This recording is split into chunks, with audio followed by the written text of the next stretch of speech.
Hello to all of you. अभी कुछ दिन पहले Khattar led government BJP government जो है हरियाणा में, उनके खिलाफ नो कॉन्फिडेंस मोशन आया। तो मुझे लगा कि मैं कुछ पॉइंट नो कॉन्फिडेंस मोशन के आपके साथ डिस्कस करूं। देखिए, नो कॉन्फिडेंस मोशन क्या है, उसके साथ क्या क्या फैक्ट्स जुड़े हुए हैं, मैं आपके साथ डिस्कस करूंगा। साथ में मैं आपको बताऊंगा कि नो कॉन्फिडेंस मोशन का एक पार्टनर भी होता है जिसे हम बोलते हैं कॉन्फिडेंस मोशन। दोनों क्या है। अब देखिए कॉन्सेप्ट है क्या। पहली बात मैं आपको बता दूं कि confidence motion and no confidence motion as such constitution में मेंशन नहीं है। It's not given explicitly in the constitution, but it does not mean that it's unconstitutional. इसका मतलब यह भी नहीं है कि वो संविधान के अगेंस्ट है। अगर आप देखें तो एग्जाम पॉइंट ऑफ व्यू से कि नो कॉन्फिडेंस मोशन हुआ या कॉन्फिडेंस मोशन हुआ, इसका रिलेशनशिप किसके साथ आता है कॉन्स्टिट्यूशन के अंदर। सो नो कॉन्फिडेंस मोशन और कॉन्फिडेंस मोशन, इन दोनों का relationship article 75 clause 3 and 164 clause 2 के साथ है।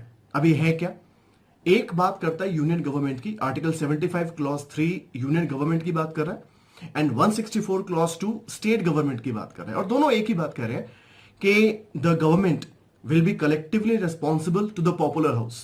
सरकार जो है पॉपुलर हाउस को रिस्पॉन्सिबल रहेगी। इसका मतलब क्या है, इसका मतलब वैसे ही है जैसे अगर आपने शोले मूवी देखी है तो उसमें डायलॉग था कि जब तक बसंती के पैर चलेंगे वीरू की सांसें चलेंगी। ऐसे ये शोले से कॉन्सेप्ट उठाया हुआ है। तो इस कॉन्सेप्ट में अंदर क्या है कि जब तक सरकार लोकसभा का कॉन्फिडेंस एंजॉय कर रही है तब तक सरकार चल रही है। जिस दिन लोकसभा, मतलब सेंट्रल लेवल की बात कर रहा हूं, जिस दिन लोकसभा ने बोल दिया कि हमारा फेथ इस सरकार से उठ गया है, सरकार भी उठ जाएगी। और ये चीज स्टेट लेवल पे भी अप्लाई होती है कि till the time the government at the state level enjoy the confidence of the state legislature which is assembly, specifically popular house वही होता है। जब तक सरकार असेंबली में पॉपुलर है सरकार चलेगी। जिस दिन असेंबली ने बोल दिया कि हमारा कॉन्फिडेंस सरकार से उठ गया है, सरकार भी उठ जाएगी, सरकार चली जाएगी, सरकार रिजाइन कर देगी, करना पड़ेगा उनको, राइट। बट सवाल ये है कि ये कैसे मालूम पड़ेगा कि पॉपुलर हाउस का फेथ सरकार से उठ चुका है। ये मालूम करने के लिए सर दो टेस्ट होते हैं। उसमें से एक का नाम है कॉन्फिडेंस मोशन और दूसरे का नाम है नो कॉन्फिडेंस मोशन। दोनों they are two sides of the same coin. दोनों न्यूज में थे, अभी हाल ही में दोनों न्यूज में थे। नो कॉन्फिडेंस मोशन न्यूज में था हरियाणा की वजह से, और कॉन्फिडेंस मोशन था पौंडीचेरी की वजह से न्यूज में। अभी हाल ही में जब खट्टर गवर्नमेंट के खिलाफ नो कॉन्फिडेंस मोशन आया तो मैं आपको बता दूं कि नो कॉन्फिडेंस मोशन लाने के लिए अपोजिशन लाता है। पहली बात तो no confidence motion is brought by the introduce by opposition, but उसके लिए कोई स्पेसिफिक ग्राउंड नहीं, स्पेसिफिक रीजन नहीं है कि आप नो कॉन्फिडेंस मोशन इसलिए ला रहे नहीं। जैसे कि जज को हटाने के लिए ग्राउंड मेंशन्ड है प्रूव्ड मिसबिहेवियर और इनकैपेसिटी, प्रेसिडेंट को हटाने के लिए ग्राउंड मेंशन्ड है violation of the constitution, but यहां पर ऐसा कोई ग्राउंड मेंशन नहीं है। मतलब इन जनरल अगर हाउस डिससेटिस्फाइड है सरकार से तो नो कॉन्फिडेंस मोशन लाकर सरकार को हटाया जा सकता है, अपनी गलती जो की थी उसे सुधारा जा सकता है। ऐसे ही एक सेंशर मोशन भी होता है which I discuss in a different video, but मैं आपको बता दूं कि जनरली इनको कंपेयर किया जाता है। अब इसमें कुछ जनरली रूल लगते हैं कि जैसे कि अगर आप लोकसभा की बात करें तो नो कॉन्फिडेंस मोशन लोकसभा में सरकार के खिलाफ लाने के लिए 50 एमपी जब उस मोशन को सपोर्ट करेंगे, 50 एमपी और एमपी सारे लोकसभा के, जब 50 लोकसभा के एमपी बोलते हैं कि भाई हमें सरकार के खिलाफ नो कॉन्फिडेंस मोशन लाना है, तभी वो नो कॉन्फिडेंस मोशन लाया जा सकता है। अगर 50 से कम का सपोर्ट है इस मोशन को, वो मोशन इंट्रोड्यूस भी नहीं होगा।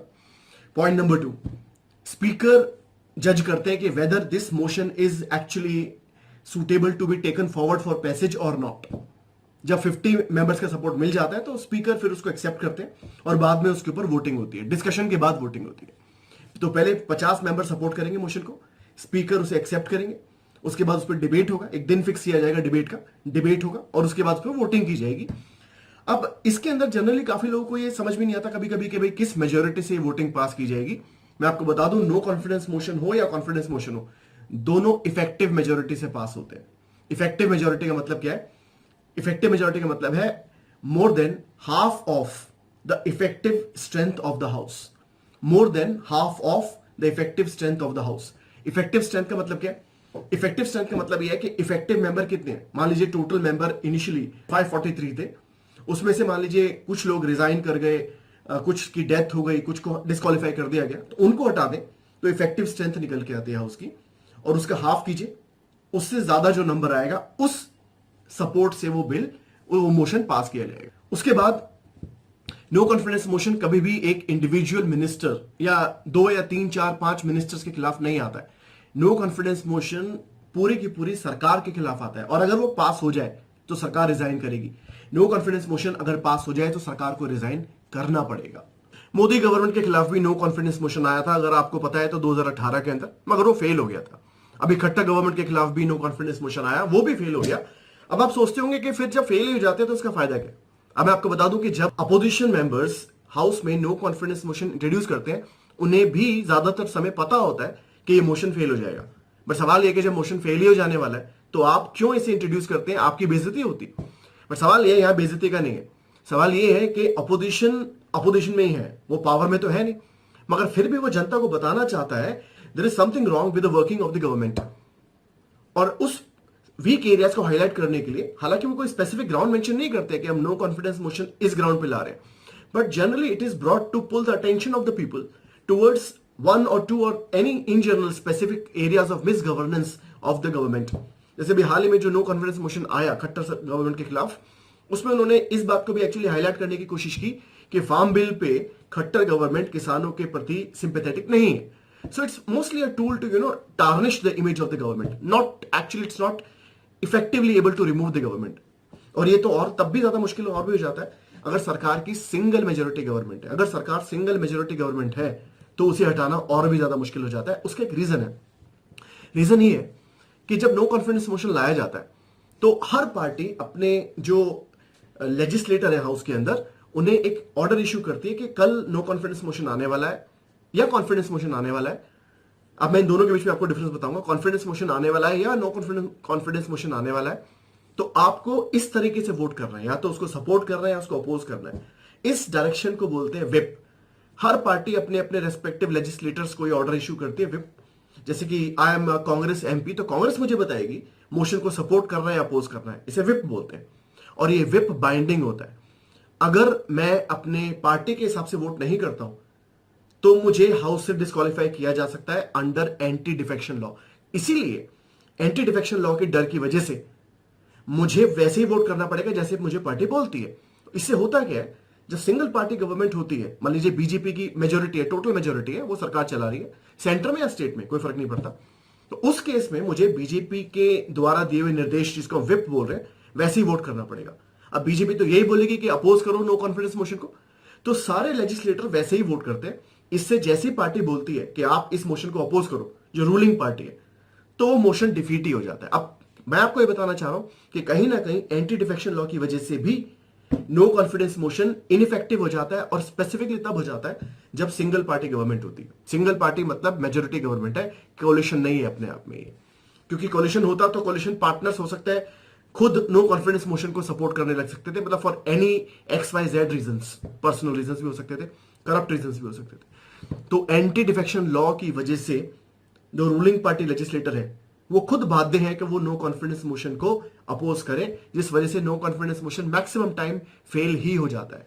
इंदिरा गांधी जी ने सबसे ज्यादा नो कॉन्फिडेंस मोशन फेस करे। बताने वाली बात यहां पर यह भी है कि जब भी नो कॉन्फिडेंस मोशन या कॉन्फिडेंस मोशन में वोटिंग होती है, तब नॉमिनेटेड मेंबर जो है हाउस के, वो भी वोट कर सकते हैं। इस पे क्वेश्चन भी उठा था कि भाई ये जो कॉन्फिडेंस मोशन है या नो कॉन्फिडेंस मोशन है, क्या नॉमिनेटेड मेंबर वोट कर सकते हैं? इलेक्टेड मेंबर्स अलग होते हैं, नॉमिनेटेड अलग होते हैं। नॉमिनेटेड मेंबर्स भी वोट कर सकते हैं, सुप्रीम कोर्ट ने क्लियर कर दिया 2018 के अंदर। अभी हाल ही में पौंडीचेरी में जब कॉन्फिडेंस मोशन आया था, तब यह मुद्दा दोबारा से उठा था कि क्या नॉमिनेटेड मेंबर्स वोट कर सकते हैं नो कॉन्फिडेंस मोशन और कॉन्फिडेंस मोशन में? आंसर है यस। अगर एग्जाम में आता है आपको लिखना है यस। इसके बाद एक बात मैं आपको और बता दूं कि क्या प्रिजाइडिंग ऑफिसर वोट कर सकता है कॉन्फिडेंस मोशन या नो कॉन्फिडेंस मोशन के दौरान? आंसर है नो। पहली बारी में वोट नहीं करेगा। हाँ, टाई हो जाती है तो वोट कर सकता है, बट फर्स्ट इंस्टेंस में presiding officer to show his neutrality that I do not support this party और I do not support that party, मैं किसी पार्टी को सपोर्ट नहीं करता हूं, इसके लिए प्रिजाइडिंग ऑफिसर पहली इंस्टेंस में वोटिंग नहीं करते हैं। और अगर टाई हो जाता है तो फिर वोट डालते हैं, उसे कहते हैं casting vote. No confidence motion बताता है कि हाउस को यह सरकार पसंद नहीं है, मतलब हाउस का इस सरकार से फेथ उठ चुका है। और वो कैसे बताएगा? नो कॉन्फिडेंस मोशन को पास करके। So no confidence motion is introduced by opposition against the government. If passed, government will have to resign. No confidence motion opposition लाता है, सरकार के खिलाफ लाता है। अगर पास हो जाएगा, सरकार गिर जाएगी। कॉन्फिडेंस मोशन इसका जस्ट उल्टा है। कॉन्फिडेंस मोशन से सरकार प्रूव करती है कि हमें हाउस का कॉन्फिडेंस अभी भी मिला हुआ है, हाउस हमारे ऊपर फेथ रखता है, ये भी प्रूव करते हैं। जैसे अगर आपको मालूम होगा ये राजस्थान में एक केस हुआ था, अभी पौंडीचेरी में भी एक केस हुआ कि सरकार ने प्रूव किया कि हमारी मेजोरिटी है हाउस के अंदर। पौंडीचेरी में तो वो प्रूव नहीं कर पाया, राजस्थान में उन्होंने प्रूव किया कि भाई हम अभी भी हाउस के अंदर बने हुए हैं, फेथ है, टाइगर अभी जिंदा है। So to prove this government brings confidence motion and opposition brings no confidence motion. हालांकि दोनों का इफेक्ट एक जैसा ही होता है। If no confidence motion is passed against government, government will resign. If confidence motion is win by government, government will continue. Thank you very much.